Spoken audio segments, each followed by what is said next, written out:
Did y'all see that Alex Trebek passed away today? Mm-mm. Hey, Frank, Alex Trebek died. Yeah. That's a routine for us. 5 o'clock every day watching Jeopardy together. I'm so sorry. He has hung on for a long, long time. Wow. Yeah. I met him when I was, I think, 14. Goodness. And he's exactly what you see on TV. He's soft-spoken and he's brilliant and he's kind of funny. Oh. And he told all the kids, because actually, I'll be honest, I was trying out for Jeopardy. There was a whole room full of teenagers trying out for the teen tournament. And he said he would answer any question that anybody had if they didn't start it with or okay. And there was one kid who went, okay. And he visibly grimaced, but he still answered the kid's question. He was very sweet.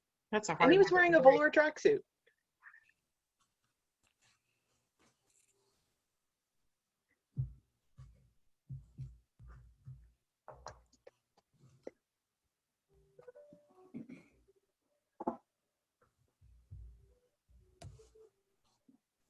I have now learned that Zoom sends you a notice to your phone.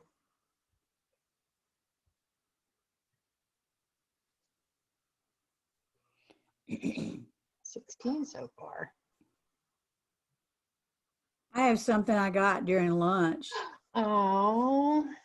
Now, is the new one a boy or a girl? Or do we know? A girl, but this is our little boy. Okay. His I name thought I is was right. Waters, and he is, yeah, he's 7 months old.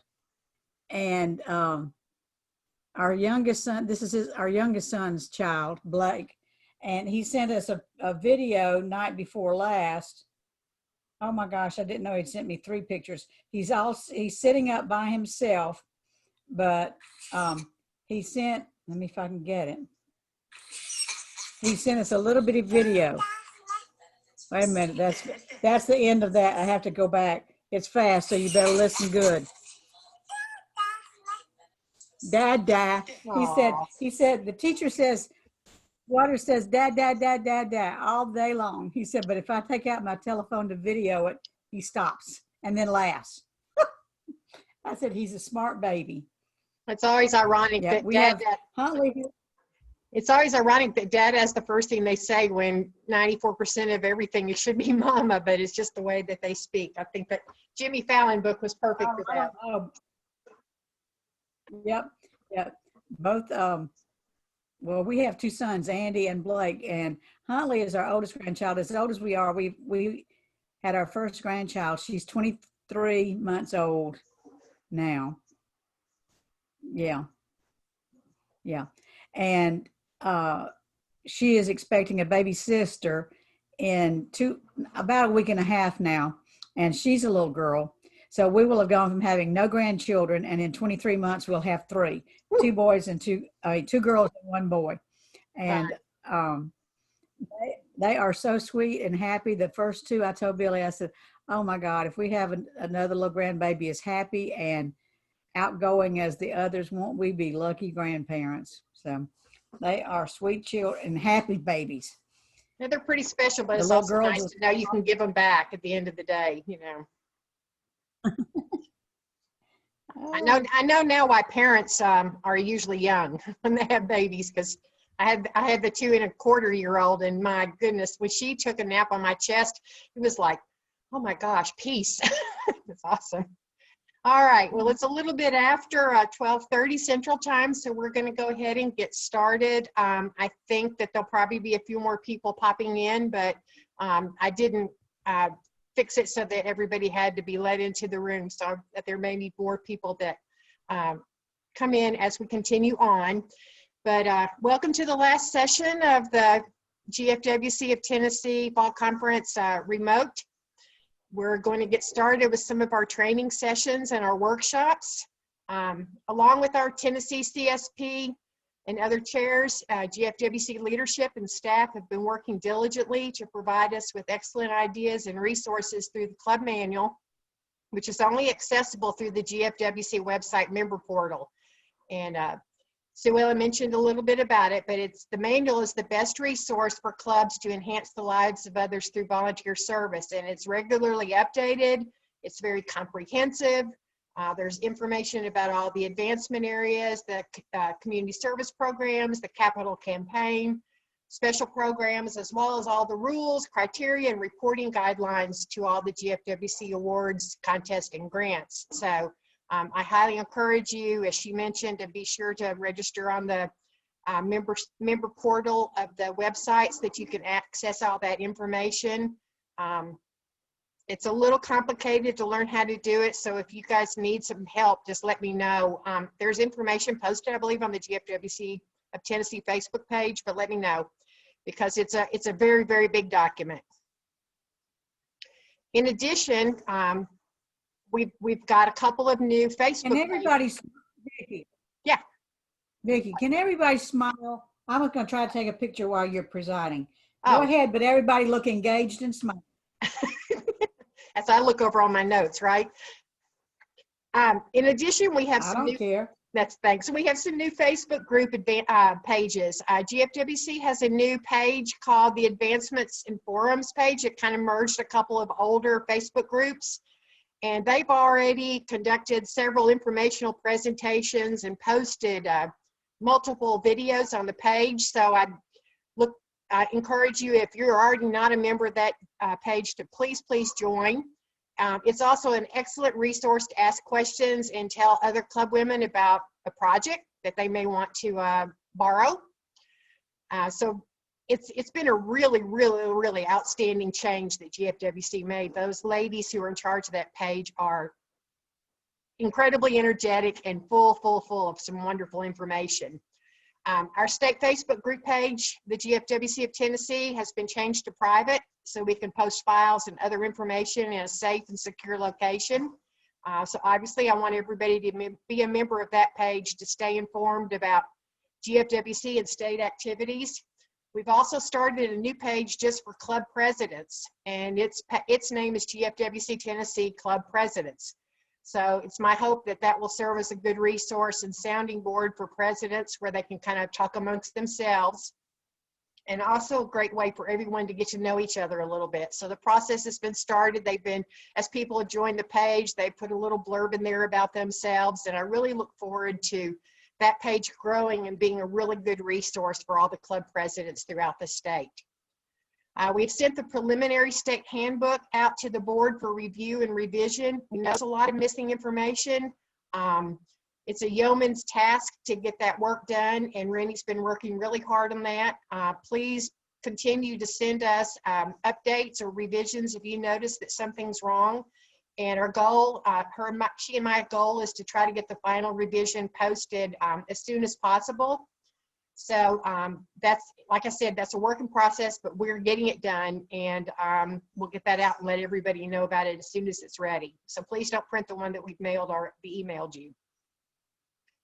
There have been some changes to our CSPs. We talked about that a little bit at the last administration, but just to remind you, we now have 5 community service programs, and international outreach has been kind of deleted, and the activities that were previously reported under that CSP will now be reported in our other programs. And some of the CSP names have changed, and Kendra is probably going to address these changes in her presentation. So we're going to now start to hear from our officers and our chairman. So first on board is Kendra Walker-Patty for reporting, and I'm assuming Kendra's here. Kendra. I am. Good. Hey. I am. Can you hear me? Yes, ma'am. Okay. Okay, I'm on. Good.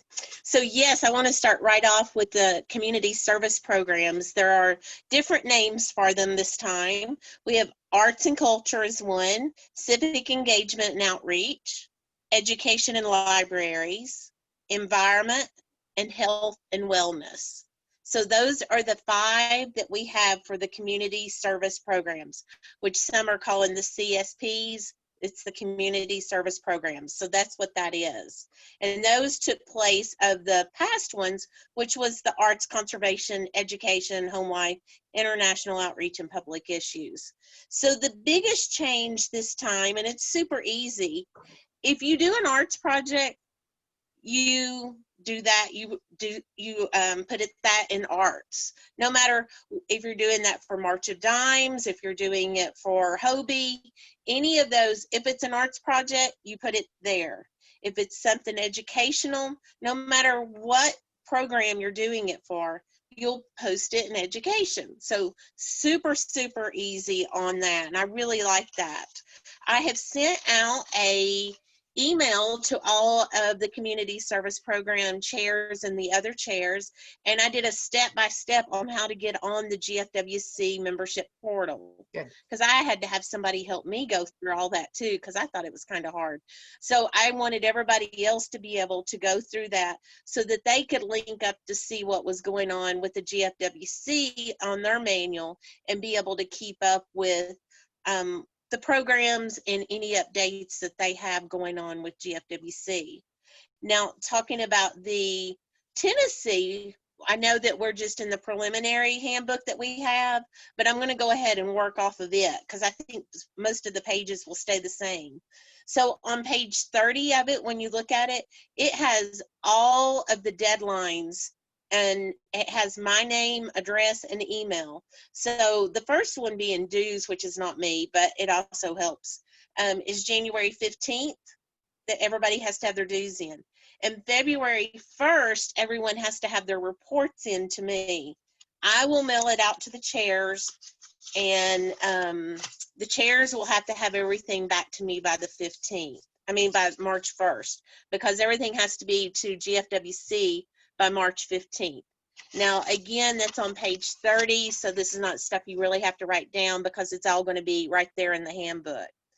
On page 53 is the reporting guidelines. Those are super helpful. I'm not going to read those to you, but basically, you're going to look over the form. You're going to send everything to me if you're a chair. And I'm going to get with all of the community service program people, and we're going to do how to judge and how to do the reports and that kind of stuff. But so that will be helpful. But I am going to send something out to that. And if you would like to be part of that group, just let me know, because I would be more than happy to do that.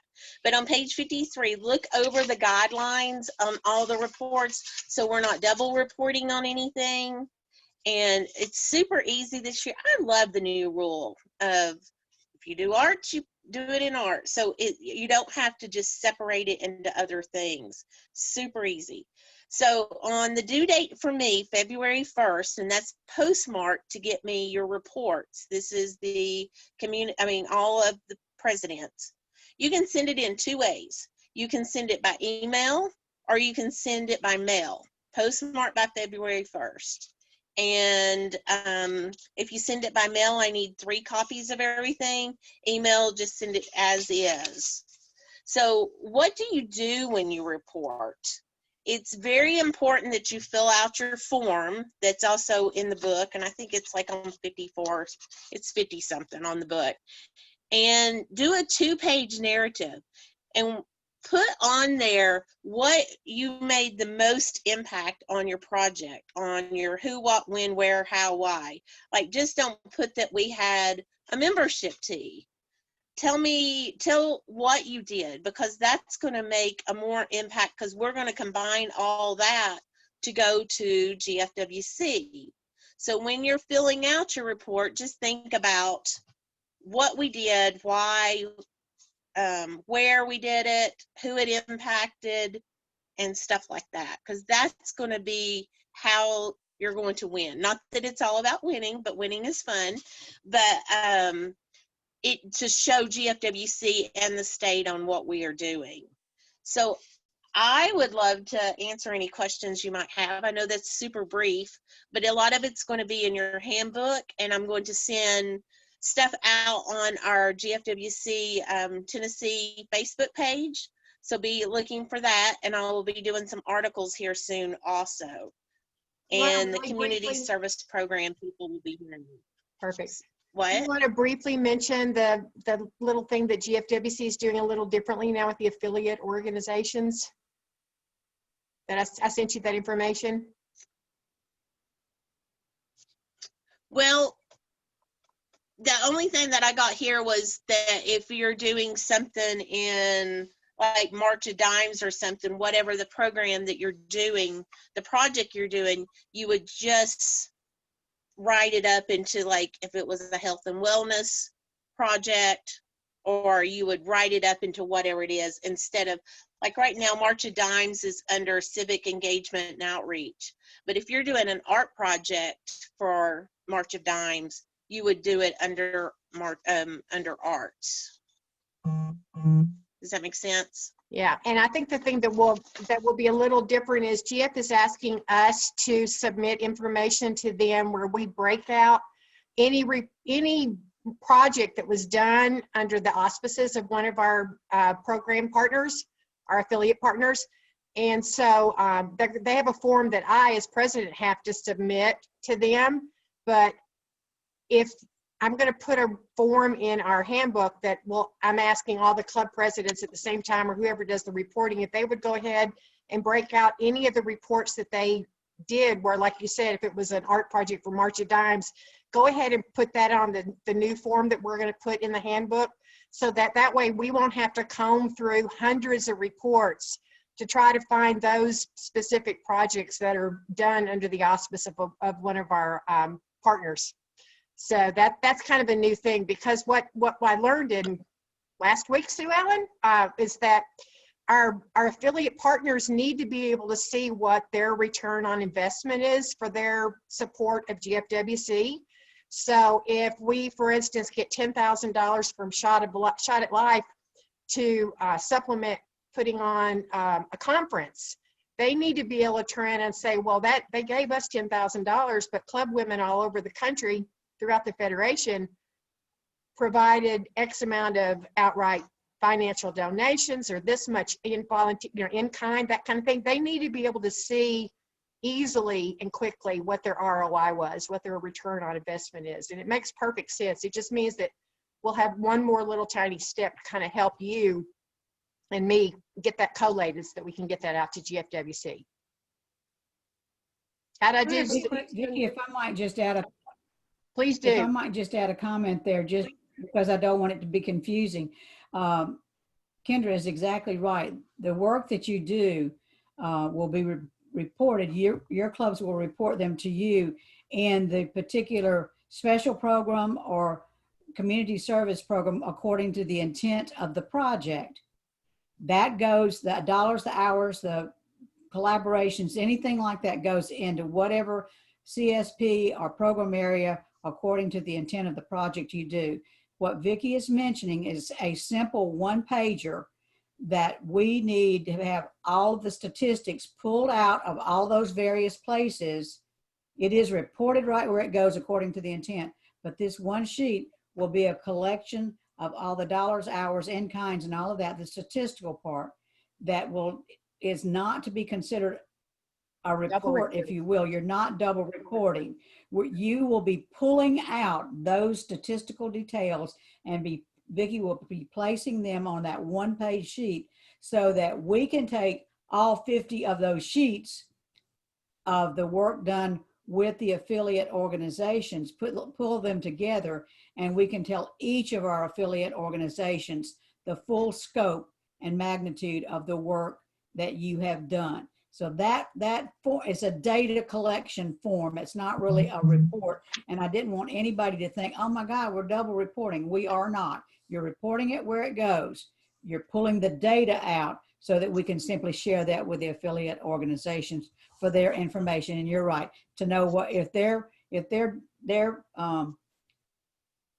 commitment to us financially is worth it to them. And I can assure you that we give them much more than the not donation, but the financial commitment it takes to be an affiliate organization.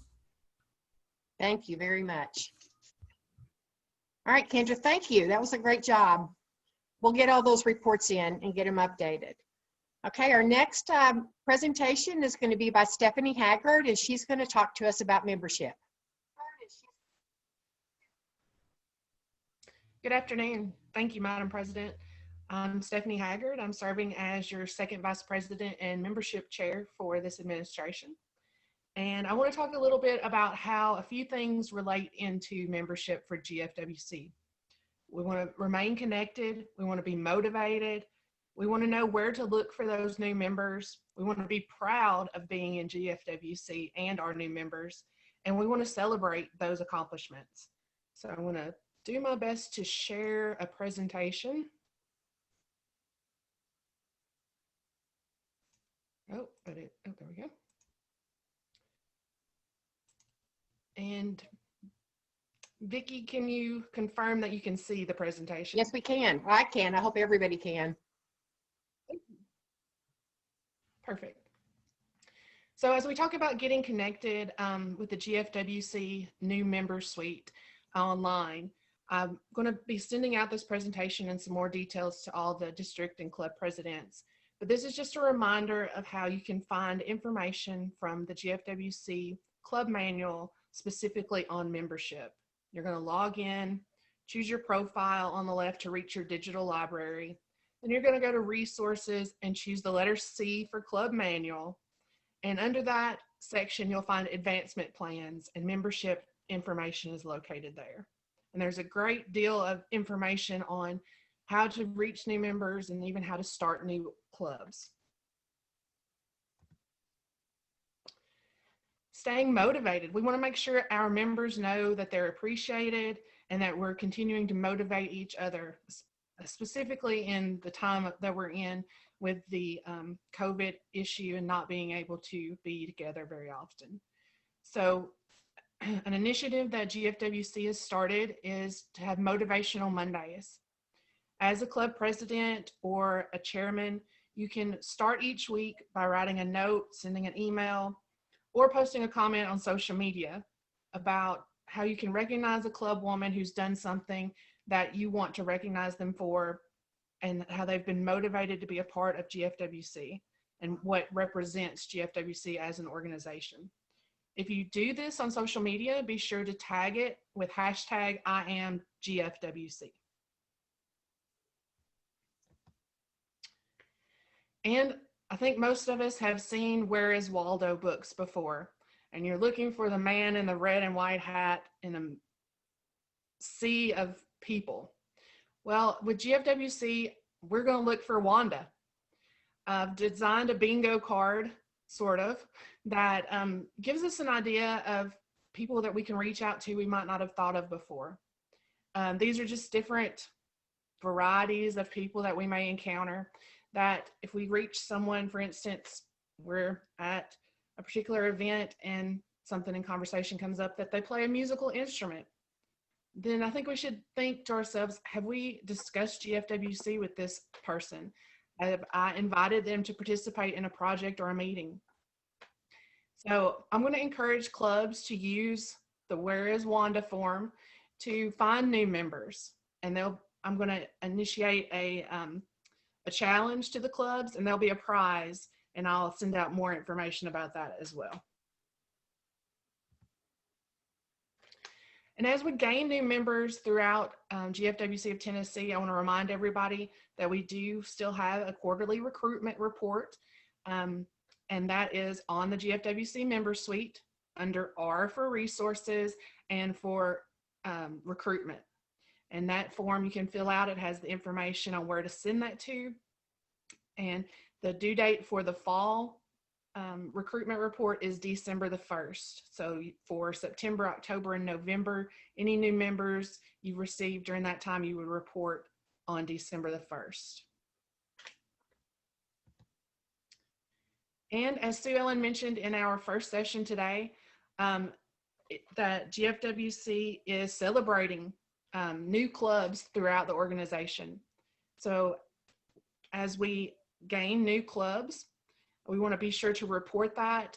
And then at the end of our administration year for that celebration, then Tennessee will receive a $50 award for each new club. So I think that's definitely an incentive and a great way to celebrate adding new members and clubs into the organization. So again, I just want to remind everybody that I will be sharing more information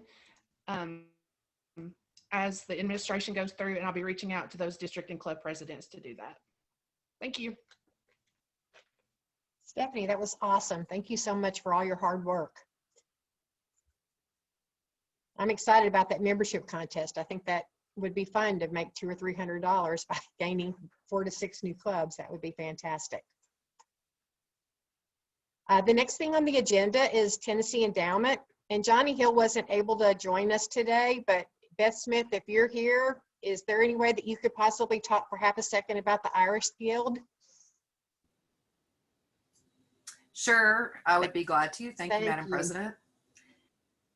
So the Irish Guild started and was going to have a big launch at Spring Convention, which didn't happen, unfortunately. But we're still really excited about the opportunity to start the Irish Guild. So I'm going to share a picture of the pin so you guys can see it. So this is the yellow iris pin. So it's a pewter pin, and I personally have enamel painted each pin. So if that incentivizes you at all to participate, that you're getting some of my crafty work, let it be so. If you go to gold to the purple level, which we'll talk about the levels, which is the top tier, it's actually a gold looking pin with a purple iris, which is the flower of Tennessee. All right, so I'm gonna unshare that and come back to you all and tell you that the levels are yellow, which you just saw is a $100 membership level. White is 500. I'm sorry, white is, it's messed up in the, Vicki, there's a note for your handbook to fix that. White is thank you. 250. Yeah, white's 250, pink is 500, and purple is 1,000. And it's cumulative. So if you start at yellow, you can add $150 to that to get to pink. And so as Susan Martin so eloquently said at one time, you get the whole bouquet of iris pins by participating all the way up to purple, which is a $1,000 donation in total. And I'd like to encourage you also to give it as gifts to your friends. So you could, we had a club that wanted to honor a past president. So they bought her membership into the Irish Guild. So it's kind of a fun thing. We right now have kept the pins. We're going to present them when we can be in person to the people who have participated in it. But it's a great way to raise money for endowment. So kind of people say, what's endowment? Tennessee, we're really, really lucky to have endowment. So in the 1950 administration, 50 to 52, they decided to set up an endowment account to keep dues affordable. We have actually as a state some of the lowest dues in GFWC. And that's because we have an endowment that funds our administrative expenses. So we're very fortunate. We have other ways to contribute to the endowment. The Golden Tribute book is one, but we kind of wanted to refresh it and get something exciting. And so that's where the Irish Guild came into play. So it's going to be a really fun way to kind of show your support for endowment. It's really important to Tennessee to have the endowment so that we don't have financial struggles and we can continue to support our leaders as they go to conventions and as they represent the state. So we need that endowment to continue on. So it's up to us to do that. So why not get something for your contribution? So that's what the Irish Guild is and a little bit about endowment. And the finance committee, which I'm chairman of, you know, we oversee the investment of the endowment and the care of it and its use. So I hope that has answered the questions. That's perfect. Thank you, thank you, thank Anybody you. have any questions about it? All right. You did Oh, a and you great can, job. there's a form in the handbook. Yeah, there's a form in the handbook you can fill out to contribute and get into the Iris Guild. Or you can always email me if you have questions. Thank you, Madam Past President. All right, exciting changes. This is really fun. The next thing we're going to talk about is leads. And Deb Allen had a last minute health situation. Her family, her father possibly has had a heart attack. So she's not going to be able to participate and give her presentation about leads, but she did manage to find time just to quickly email me just a quick little statement to let you know a little bit about where things are moving forward for the state leads, because obviously we usually have our leads class the day before fall conference starts, and you know, with not having it in person, that made that challenging. So this is what she wrote. She said, Vicki, I was thinking of making the leads theme a December to remember. We've started gathering videos and posting them on the GFWC of Tennessee website. My team is making videos on various topics. I'll get you more information later. I think we've talked about most, if not all of them. Catherine is going to monitor the leads candidates' progress through the videos and keep up with those who have completed the program. And we're thinking about having something like a passport or a map for them to complete as they go. She's thinking about charging $25 per person for incidentals and for the packages that she'd like to send to the participants. And although she was going to try to get a handout to me before Sunday, I'm sure with what's going on in her life, I didn't expect to hear anything from her, and we'll just have to certainly keep everybody keep her thoughts and prayers for her. But they can use the leads application from our club manual to sign up. She wants to start leads. This is interesting. She wants to start leads the 1st of December and wrap it up before the end of December. That way we can have a definitive class of 2020 leads. So I thought that was a really, really neat way of reconfiguring how we typically do leads and be able to make it all remotely, and still hopefully everybody's going to be very interested in participating. To me, it's probably one of the most wonderful things that we as a federation offer to our members is the ability to be able to take that leads class. And I know you're a big leads proponent, Sue Ellen. Any quick comments?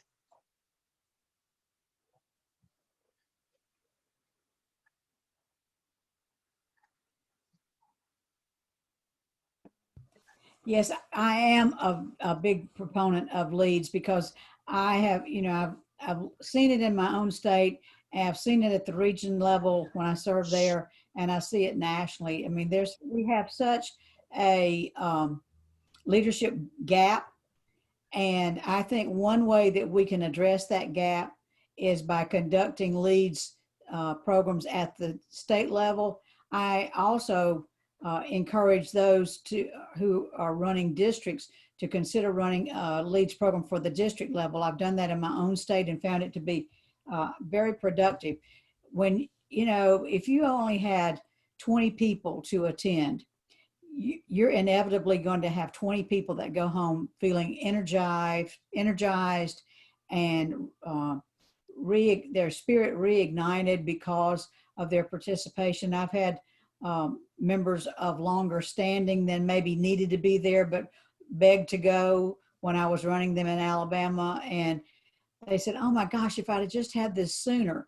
And so, it hardly matters who you allow to be in your leads program. They're going to all grow and be much more willing. I leave my people with a challenge. What is it that you're willing to do next? What is it that you're willing to think about doing next? And, we will be growing leaders, and we'll be growing leaders who are more willing to accept that leadership opportunity the next time they're asked. So yeah, I do highly encourage it. I think this is a genius way of reinventing what we do with leads during times of the restrictions that we're under. And I think it's I was jotting down notes hurriedly as you were sharing those details, but I think it's a great opportunity and way of handling it. And I will let you know that I was really proud of that. Deb has invited me to do one of the videos that I haven't done yet. So I know my deadline now Okay. before the end of the month. And I will get with her. I do have her in my prayers. I made note of that. So thank you very much. Thank I you. do have a question, Yes, Vicki. yes. Is it going to be open to all, or are clubs supposed to submit a certain number of people, or how is this going to be offered? I don't think there is a space restriction because it's virtual. So the more people that participate, the that would better, be because, great. you know, maybe having it virtual where people don't feel like that they don't want to do leads because maybe they can't go to fall conference, for instance, and so they've lost that possibility of attending in person.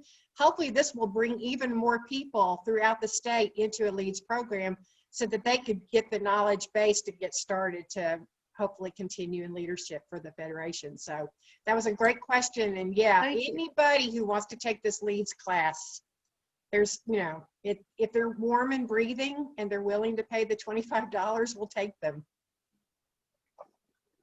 Good Is there question. anybody on here this afternoon who is a Zoom genius? It's not me, but is there Beth. anybody? Beth Smith. Yeah.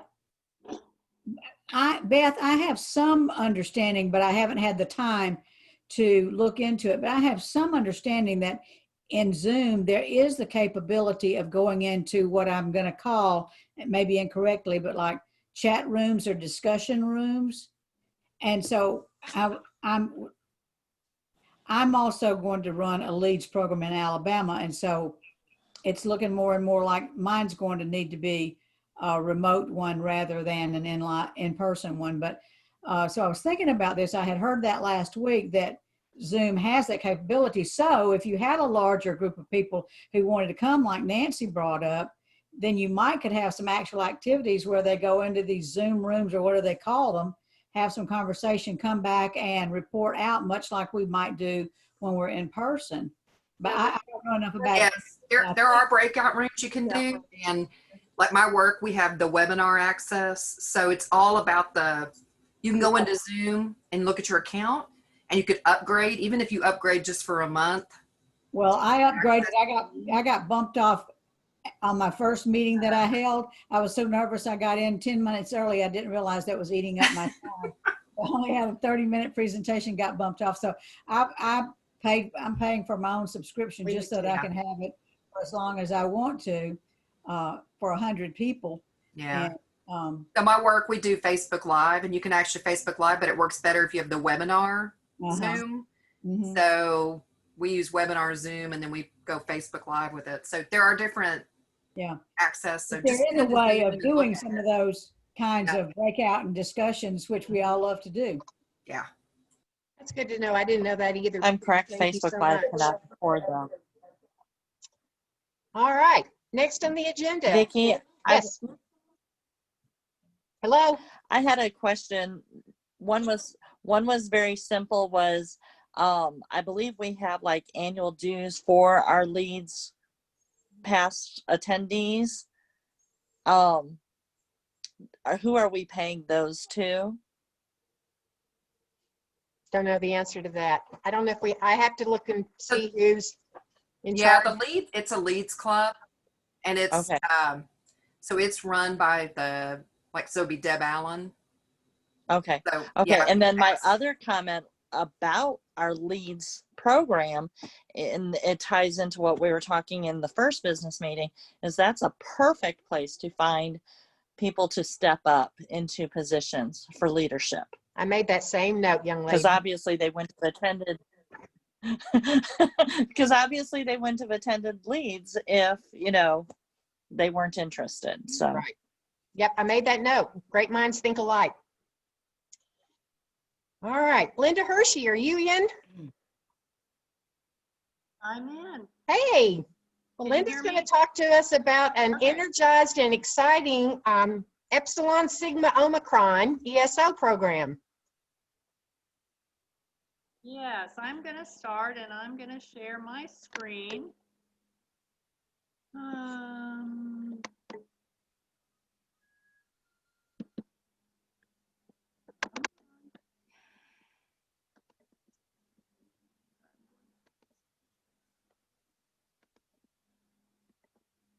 Okay, can everybody see?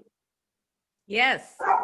Okay, Shoot, sorry. So ESO, as we just heard, is the Epsilon Sigma Omicron Club. It was established in 1928, and in 1950, Tennessee became a member of this group. We know how important books are to GFWC of Tennessee just by looking at our 2 Christmas trees. Marge Bogart, who was my predecessor, was not able to report at our meeting in the spring, but in 2019, we had 20 ESO clubs in Tennessee. As a state, we read 5,997 books. I don't know why we couldn't have read just 3 more to be a total of 6,000, but we did not. We had 14 diamond readers, 38 century readers, 6 readers that were torch members, 18 are stars, 28 members, 11 pledge readers, and Marge had prepared all the certificates, and I got them. Marge moved to New York, and it was very quickly, and so I got all of her stuff, and I mailed the certificates last week to all of the presidents. These are not the current presidents, but the presidents from the last administration, asking if they would please make sure that their members got them. So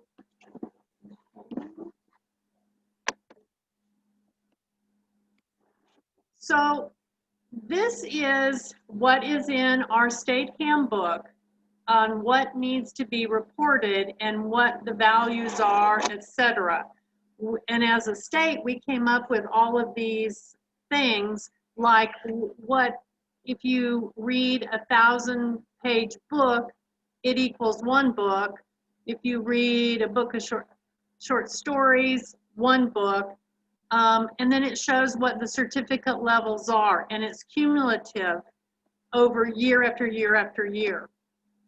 So in order to report, you go to gfwctennessee.com, and this is the menu that is listed. And if you look at, let's see, 1, 2, 3, 4, 5, 6 bullets down, you have the ESO 2020-2022 tab, and you click on it, and it takes you to this form. So we have 2 ways that we now can report the books you read. The first one is the old form that we've all been used to, and you just fill it out and you send these paper copies to me, and then I will add them up and put them on everybody's totals and give certificates. The new way, and Amanda did this for us, there is an Excel sheet. So you can download this, and you can just keep this continually on your computer, and then you can email it to me. Or if someone isn't computer savvy, they can go ahead and have somebody print this off for them, and they can fill this out and send it to me. So you can either do it on your computer, or you can do it paper form like we always did. These are all the categories that GFWC has for books. So under each one of these categories is a whole list of books that GFWC has created. So you can read off of any of their books. You can read off anything under any of these categories. But as a state, we are able to add categories. And I attended a Zoom meeting with the International ESO chairman, and she had all kinds of great ideas. And so I started looking into creating a category that had to do with someone from Tennessee. So I am letting you all know, for the first time ever, we are going to have a category, the Reese Witherspoon Hello Sunshine Book Club. Now, she has a list of books that she recommends. She picks a book each month, and her list is going to, and I guess it just now has been put on GFWC Tennessee's website. So you can download the list of her books as GFWC of Tennessee's suggested category. I reached out to the Hello Sunshine organization, and I'm hoping that Reese will at least acknowledge that we have created a category in her name. So on Facebook, GFWC has their own ESO book club. You can join it, you have to be invited. So you have to know a member who, you have to be friends with a Facebook person in order to be invited to be part of this group. If you want to be part of this group and you're a friend of mine on Facebook, reach out to me, say I want to be invited, I'll invite you. I've already invited a lot of people. But if you are not friends with me on Facebook, request to be my friend. I'd love to be your friend, and I will invite you to be a member of this club. Every month they post a list of, a book. They've picked out a book for each month, and Tina Daniel is I guess she's the education chairman, and ESO falls under education. Right. So these are the books that have been picked so far. And I try and make sure that these suggestions go on GFWC of Tennessee member Facebook page so you can follow and read them also. So how do you get started becoming part of ESO? First, you download the pledge, then you read books. You fill out the report and you send it to me either by email or snail mail. How do you report it on your information to your club? It was recommended by Tina that 35 pages equals 1 hour of reading. And what do you get? You get certificates, which I will provide you. And then if you want pins, they are available and we can make sure that you get those pins. The last thing I wanted to say is that we all love reading books, and I'm going to have a committee, and we're going to pick a book for the state to read, and then we're going to try and find time when we can actually get together and have a book discussion. I know we did that a long time ago at one of our in-person meetings, and everybody loved it, and so hopefully we can do that again. And that is the end of my presentation. Thank you. I have a question, Linda. Yes. New on the block here, can I ask a question? Yes. This piqued my interest. I am a bookworm, yes. I don't have my Okay. book or any of that stuff yet, so some of what you're discussing is like over my head, but that interests me. Is this more just to get women involved in just reading more, discussing the books, more literacy? You know, book clubs, reading books, all this stuff has always been part of GFWC. I think it was 1930, at that point, GFWC had created and supported 70% of all libraries. They had actually created them. And so reading has always been very important. Some of our clubs, that's all they do. Their purpose is a book club, and they will just get together and Read. and like that. So, and part of the mission statement, let's see, it says, it's an honorary educational society open to all dues-paying GFWC federated clubs. More than 60 years ago, the program became a permanent part. Over the years, many club women have profited from this unique self-improvement program seen as vital by the members it directly benefits. The purpose of ESO is to provide club women with a structural reading program which is educational and stimulates a desire for self-improvement. And there are goals. So if you want to email me, I would love, love, love for you to be on my little committee. And I I would will, love, love, love to email you.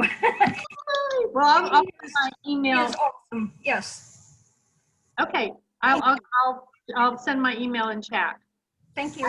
I will tell Stephanie? you guys, ladies, Maggie Serrano, who you just met, literally joined our Yeah. club last Monday. Oh, So talk about a brand new GFWC member. She is jumping in with 2 feet. So I'm so thrilled. And how do we find each other, young lady? Facebook Marketplace sale. Yes. So you never know where you're going to find a new potential member. and just so everybody understands, I tagged her first, so she's my volunteer first. Hey, wait, watch it. All right. Well, thank you, Linda, so much. Do you have a question? I have one quick question. Yes. Do the books need to meet those categorical definitions that are provided? I think if you look at the categories, you can find a category for every single book you could ever read. Okay. Thank you very much, Linda. You're welcome. All right. Miss Pat Williams, are you on this call? Pat. Here There I you are. Pat's going to talk about our signature project. Thank you, Madam President. I am so excited to be able to be serving once again as the domestic violence, they've added it, domestic and sexual violence awareness and prevention chair for the state. I serve in that capacity on the GFWC level for 2016, 2018.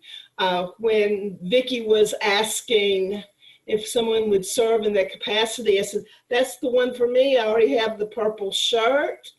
I have the lovely purple jacket, which we got on the GFWC level that's embroidered domestic violence.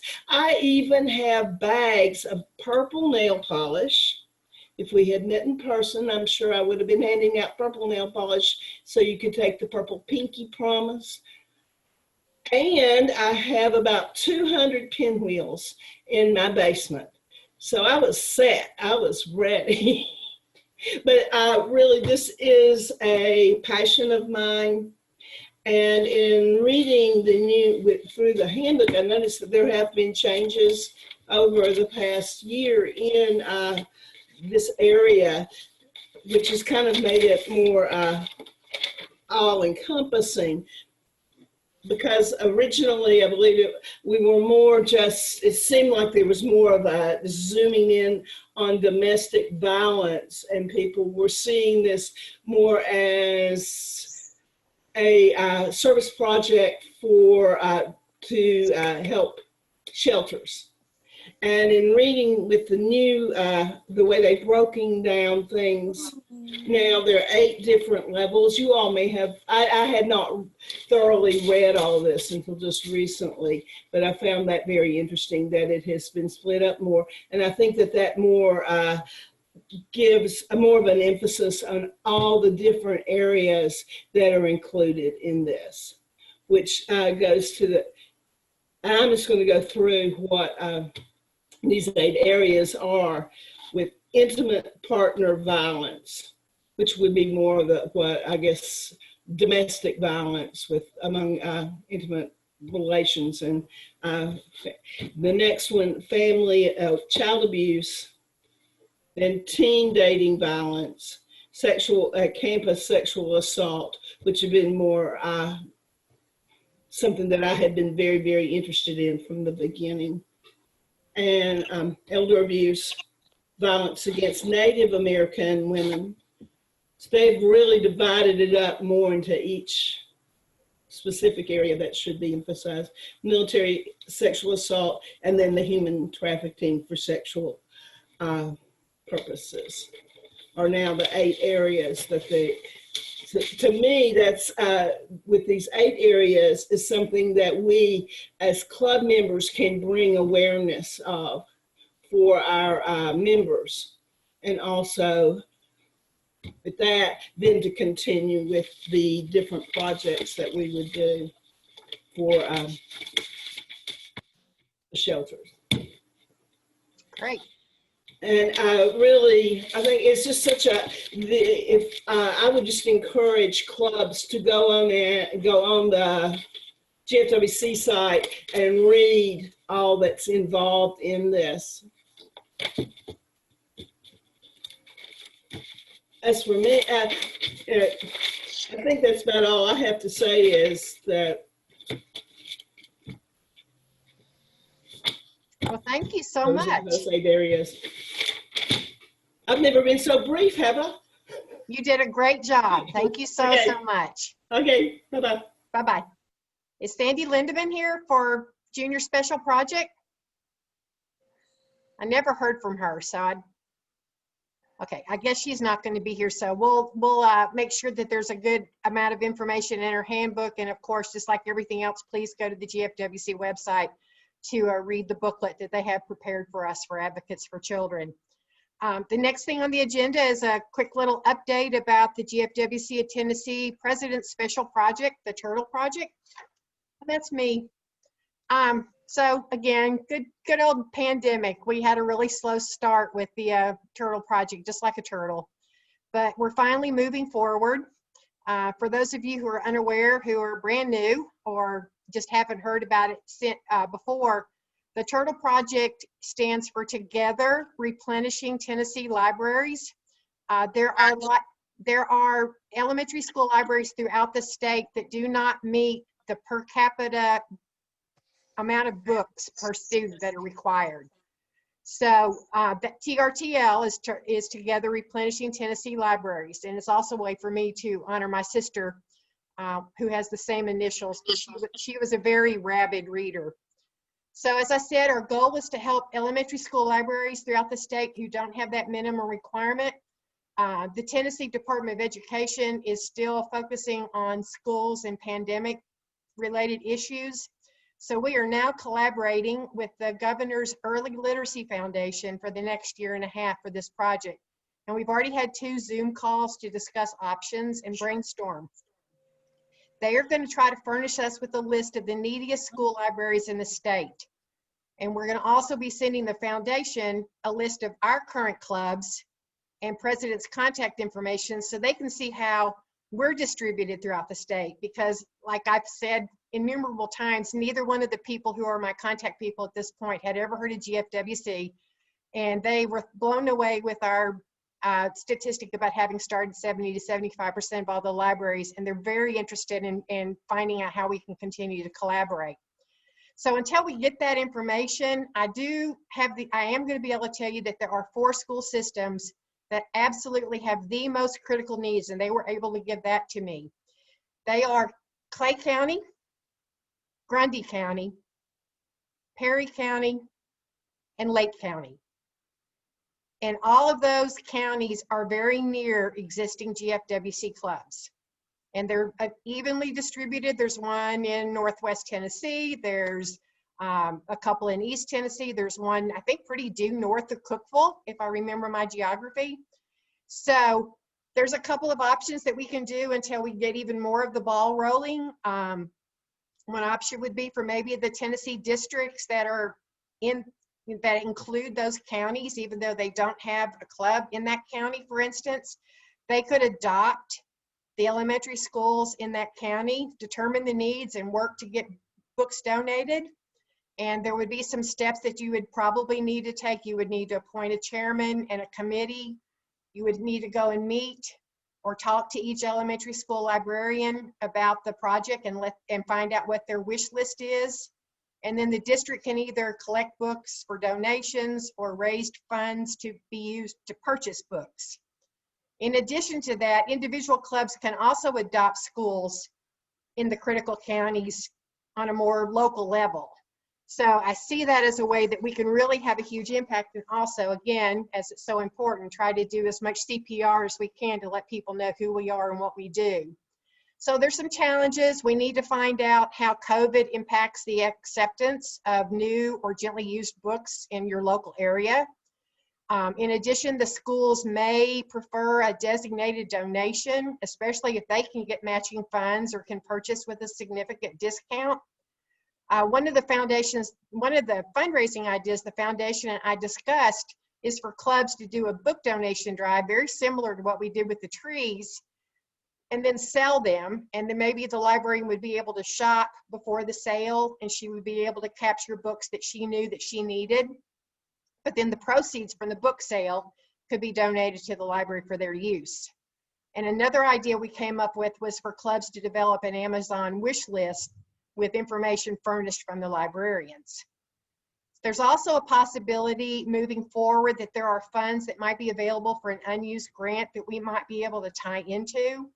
And our contact at the foundation is going to research that for us. We're also going to explore a potential collaboration with Dollywood, Scholastic Books, and a couple other booksellers that have nonprofit discount rates. Scholastic, for instance, has a discount program for nonprofits with savings from 20 to 35% depending on the size of the purchase.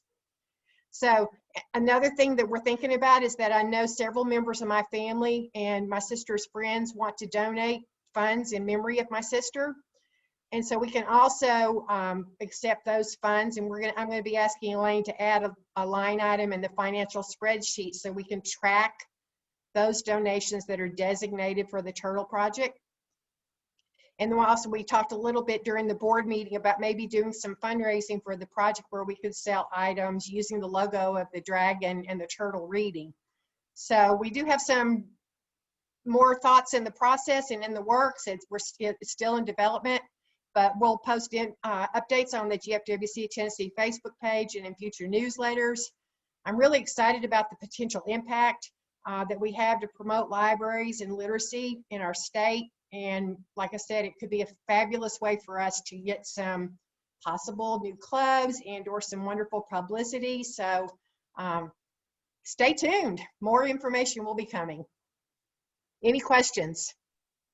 Vicki, I'm not sure about libraries across the state, but even years ago when I served as a librarian, we could only buy our own books because they had to be barcoded and they were considered to need to be what they call library bound, which is all special ordering. And so your average book, usually they get placed into an area of just like the neighborhood libraries like that you could take and leave a book kind of thing.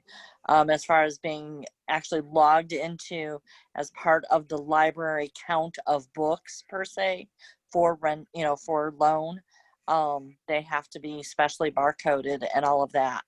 Yeah, we're aware of that, which is why I gave the options of working with the librarian about maybe finding ways to raise funds so that they could purchase the books that they need. But it's a moving target. I think there's a lot of ways that we may be able to figure out some wonderful ways to help this moving forward. And even if we've only impacted a few libraries, just think of how much better it will be for those children that need to have those books. So I'll be posting a whole lot more information, but yeah, we did talk about that a little bit. That would be the discovery session with every club or every district that would sit down with the librarian and say, what do you need? What can we help you with? And focus on whatever those specific needs are. So thank you. Vicki, Yes. repeat one more time what the turtle initials stand for. Together, replenishing Tennessee libraries.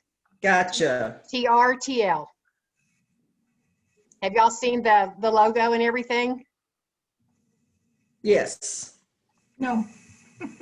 I'll post it on the Facebook page. It's a dragon, imagine that, and a turtle who actually looks very much like my sister, because the artist who did the logo for us took 3 or 4 pictures that I sent her of my sister and replicated her very, very curly gray hair. And she's reading a book called The Dragon Riders of Pern.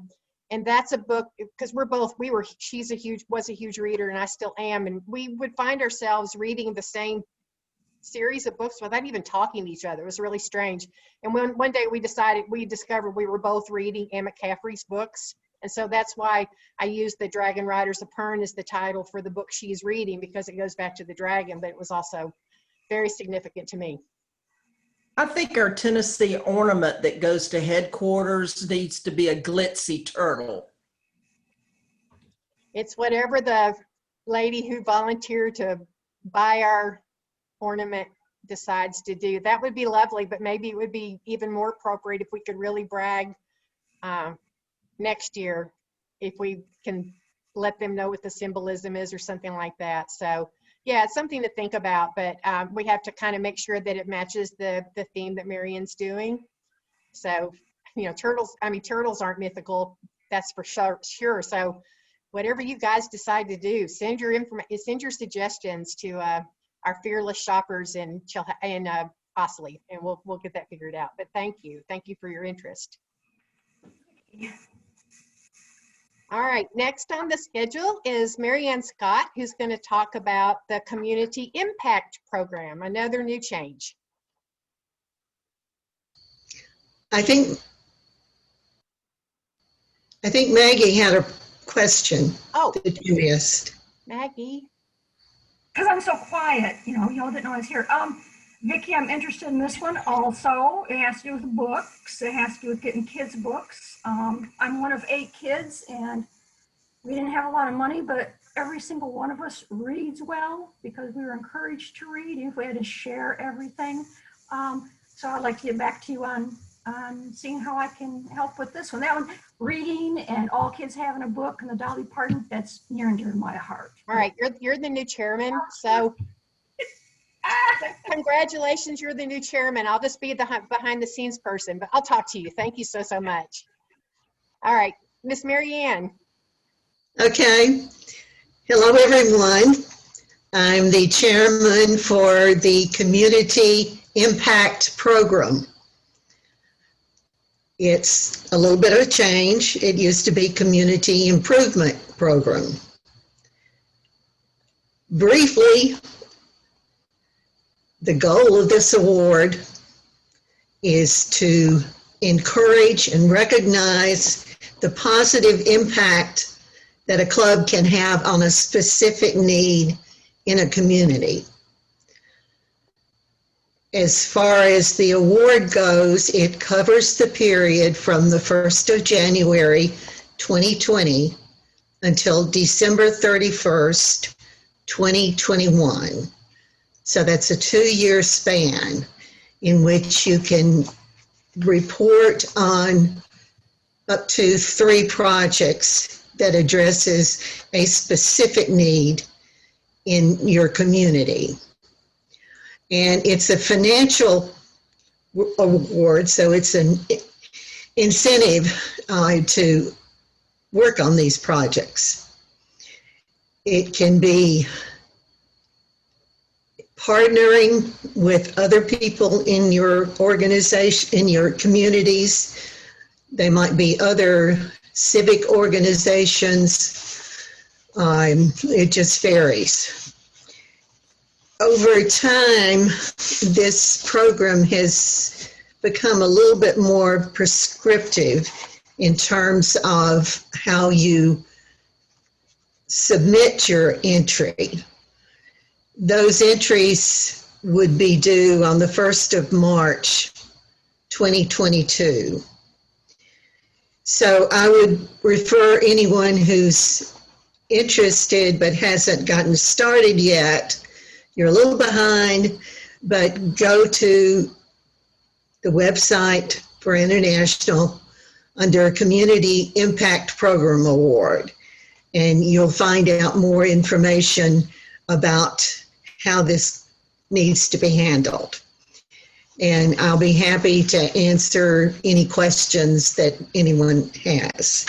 We've had some wonderful winners out of the state of Tennessee, and I'm looking forward to seeing more of the same. Thank you. Questions?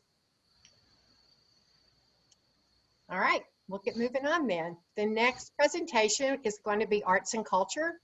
And Faye Baldwin is our Arts and Culture chairperson, but her club is having their huge annual fundraiser this weekend, their big craft show that they've been doing since 1978, something like that. And so she's unable to participate in person, but she did send this note. A little message to everyone. Edgar Degas once said, and I never get tired of hearing it, art is not what you see, but what you make others see. My hope is we will be able to help our community, cities, and states see all the beautiful art in all of us through programs in each club, and to expand understanding on every level, local, regional, national, and international. Projects created in all forms of art will allow us to do that. I'm looking forward to seeing everyone, and I can't wait until we will be able to have our meetings in person. Please refer to the arts area in the state handbook and in the GFWC club manual. Next is environment. Elaine Thomas. Hi. Hey. Good afternoon, GFWC of Tennessee. I'm excited and honored to serve as the Environment CSP. As a marine biologist, I have a deep passion for the environment and especially for water. The American anthropologist Lauren Isley said, "If there is magic on this planet, it is contained in water."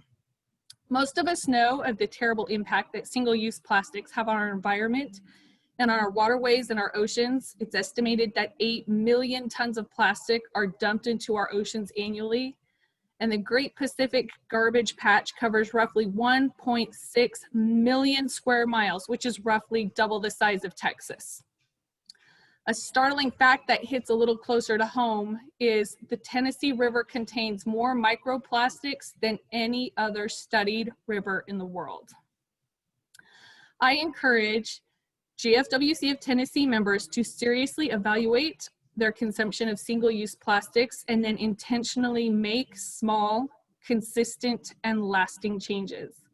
I will be posting ideas weekly on the GFWC of Tennessee Facebook page, ideas to help encourage you in your efforts.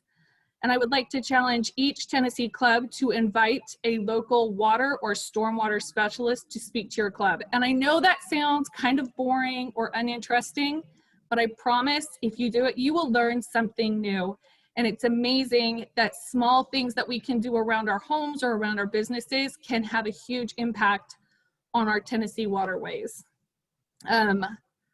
Along with the challenge to each club to invite a local water or stormwater specialist, I would like to challenge each club to participate or organize in a waterway cleanup or a community cleanup of some kind. I know these small things may not seem like they'll make a lasting impact, but a lot of us doing several small things and doing it imperfectly is going to have a bigger impact than a few people trying to do it perfectly.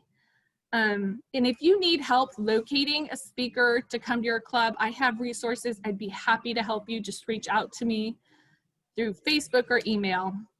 And then I want all of us to discover and then protect the magic that's found in our Tennessee waters.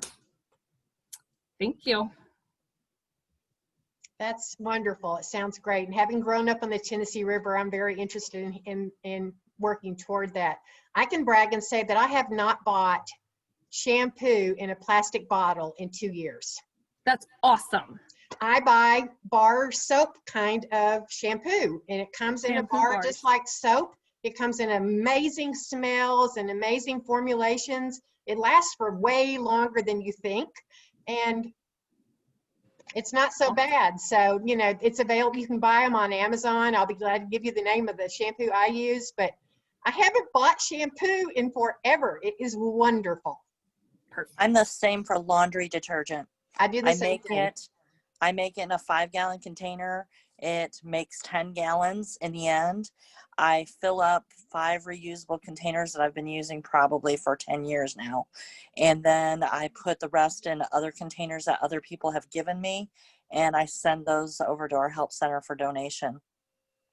So. Perfect. Yes, ma'am. Yes, another thing that I do in line with this, in cleaning my bathrooms, I have a mixture of vinegar and Dawn dishwashing detergent. And I use that to clean my showers, my bathtubs, my sinks. And I feel so much more comfortable using something like that rather than what we can buy at the store. You've stirred us some excitement, Elaine. Thank you very much. All right, Miss Janet, you could probably just stay on if you want because you're up next. That's Education and Libraries, Miss Janet Harp. Hi, good afternoon, Club Women, GFWC of Tennessee, and Miss Sue Ellen Brazil from Alabama. Welcome. I am your Education and Libraries Community Service Chair. I come with 26 years of education teaching experience, being a special ed teacher. And I also have my master's in school administration. So I feel very comfortable with this community service program. Thank you very much, Vicki, for asking me to be a part of your administration. Over the years, GFWC has advanced education through the establishment and support of public libraries. Our federation has been accredited by the American Library Association for establishing 75% of America's public libraries. Projects within this service program area are designed to foster schools, educators, and to promote libraries, literacy, and the love of a good book. September 8th, 2020 was International Literacy Day. Some other important dates coming up. April of 2021 will be School Library Month, and the week of April 19th to the 23rd, 2021 is National Library Week. Be sure you make a note of that, and you'll be hearing from me again when we get closer to those April times. The GFWC Education and Library Challenge Project is to complete projects focusing on STEM projects with students with disabilities. Check out Make It Mondays on the ESO Facebook page for STEM project ideas. These projects could be easily produced in a classroom, educational, or video setting by our club women. A little bit more about the STEM project is during the 2020-2022 administration, the Education and Libraries Challenge Project is to complete club projects focusing on STEM projects and students with learning disabilities. What is STEM? STEM stands for science, technology, engineering, and mathematics. Students with disabilities will vary in your local school systems or private schools. A suggestion might be to talk to your local school about special education, self-contained classes, resource classes, or even collaborative classes. Ask teachers if your club would come to a class and introduce the students to a STEM activity.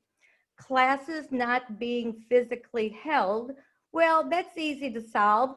Join the class and teach virtually.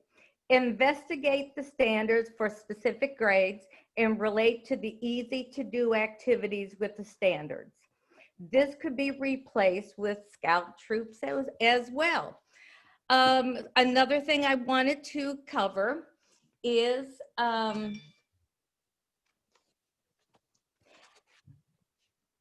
our partners in education and library. Our partners include Heifer International, Hobie, Operation Smile, St. Jude, UNF Shot of Life, and the UNICEF USA.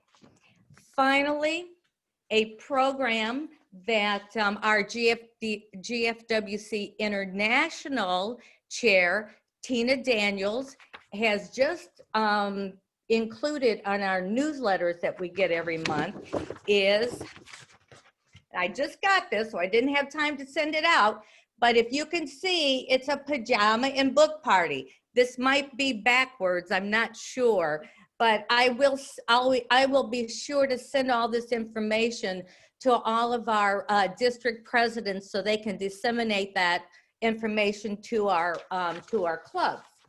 And how do you plan a pajama or a book drive?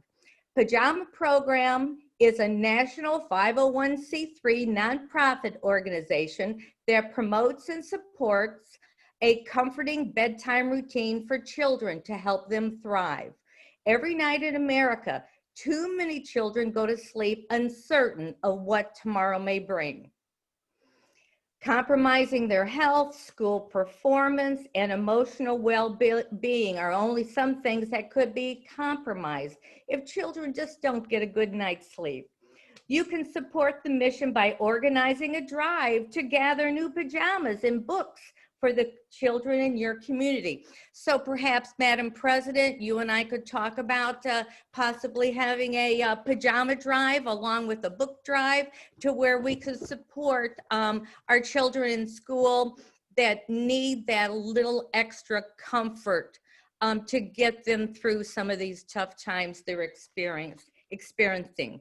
I do plan on emailing all of our district presidents, giving them some additional information and reaching out to each and every one of them, letting them know that I'm here to support them. Finally, in January, I will be participating in a Zoom workshop to demonstrate and review how to report. Being that I'm a first-time chair, it gets a little nerve-wracking because you want to be sure when you get the reports, they have everything that needs to be included in those reports and they get to the right people. So please know that I'm going to do my homework along with Kendra helping me. I appreciate Kendra being our state chair, our state vice president, and in charge of helping us with our reporting. And I hope that I'm able to do a good job and be a good education and library chair for GFWC of Tennessee. Thank you. Janet, thank you so much. Appreciate you so much. That's awesome. Whew. I'm almost tired of sitting, and I never say that. All right, last but not least is a lady who you guys might actually recognize from quite some time ago. We won't say how long ago it is, but I managed to reconnect with her a year or two, I guess, on Facebook. I found her, she found me, or something anyway. And she was Nancy Headley back in the long ago ages when several of us had different last names. And she was a past state junior director. And Nancy, help me out. What were some of your other platitudes? I was also the international affairs director for GFWC International for a term. And of course, started my way from organizing a junior club in the beginning and moving up through the ranks for district and state work. So it's nice to be back and see some of those familiar faces that I have missed seeing for a while. Well, we're glad to have you. So please tell us a little bit about the Civic Engagement and Outreach Community Service Program. I will be happy to. I was excited whenever Vicki said she could use a little help. And so I had not been a part of GFWC for a while. So it was interesting to me to see the changes that have happened in terms of the different categories in the restructuring. So civic engagement and outreach community service used to be what we knew as public service. And it now has 4 main areas. Those are citizenship, crime prevention, safety, and disaster preparedness, and the needy, hungry, homeless, and then our military personnel and veterans. And those are the main emphasis, but one of the big focus areas for this particular department is going to be feeding kids, feeding families, and helping to take care of these families that we know have been hurting as a result of the pandemic and loss of work and so many things. So if you look in your handbook, you will see on page 34, I think it is, yeah, 34 and 35, the Civic Engagement and Outreach Community Service Program is listed there. And you will see that we have some of the same partners that we have that Janet just talked about for education. Our partners are Canine Companions for Independence, I know in our local area we have Smoky Mountain rescue dogs that are specifically trained for veterans. So we can support that and kind of, kill two birds with one stone there. We also have partnership with Heifer International. Right now, we know we can't do the normal types of fundraisers that we've done in the past, but let me just say this. How many of you are familiar with Heifer International? Let me see a wave if you're familiar. Great. I took some college students. I'm a professor, and I took college students to actually go through the process of the resources and how they allocate them at Heifer International. And I firmly believe in that organization, and this is a great time to support them. I don't know about you, but I don't need to buy any more clothes because I'm not going anywhere. So they have a website that you can go to, heifer.org, and you will see that you can start as little as $20 for a flock of chickens that would be sent to a specific country that is in need of that. And you can go all the way up to $500 for an entire heifer or $50 for a share in a heifer. But what I found when I was actually there in Arkansas at the Heifer Ranch was they do not go into countries unless they're invited.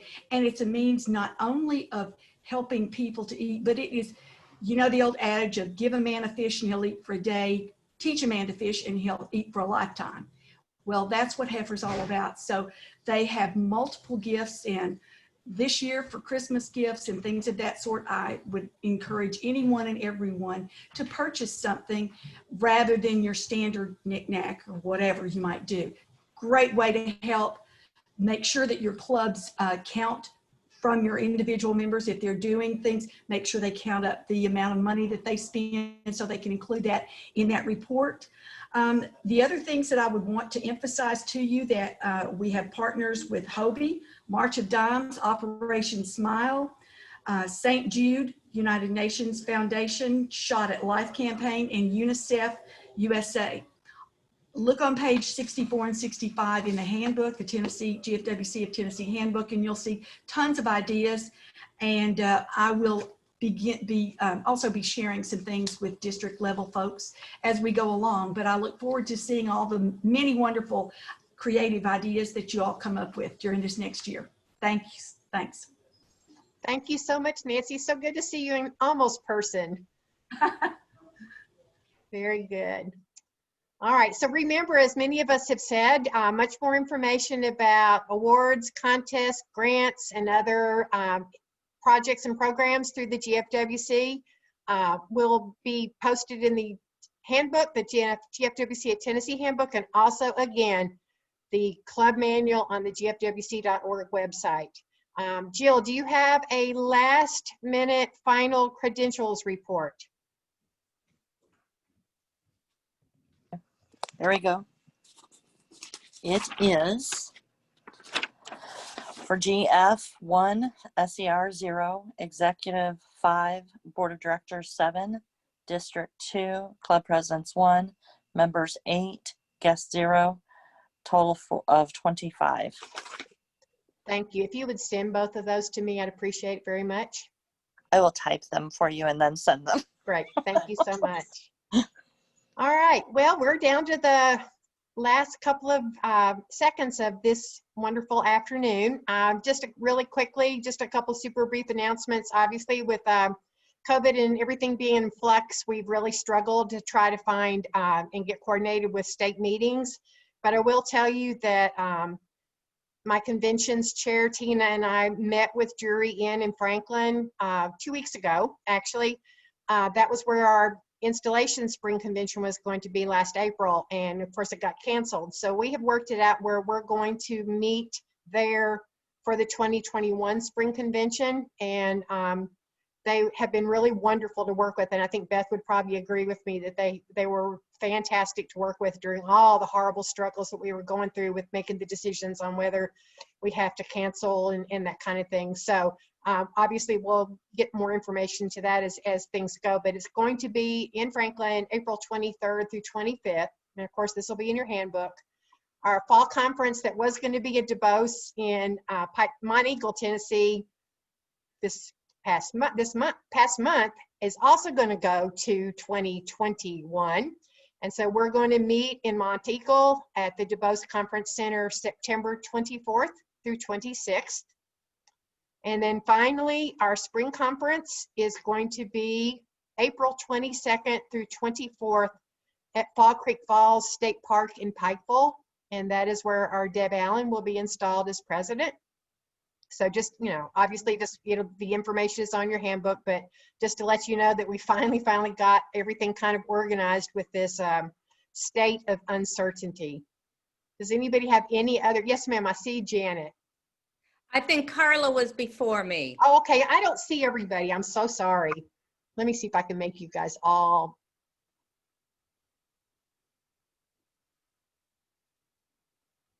Carla. Go. She's got to unmute. Oh, okay. She's still trying to get on. There she is. Okay, there I go. Okay, West Tennessee Rivers District is having real problems. As you know, we only have 4 clubs. Well, Paris Club, which is Barbara Bolden's club, has had several deaths and several resignations. Barbara is not in the best of health, and she is our district president. She finds it hard to get to her computer some days. So if anybody would like to send her a card, her mailing address is in the handbook. But she's having problems with her lungs, her heart, and everything. So I've asked Vicki, can I get copies of all her correspondence?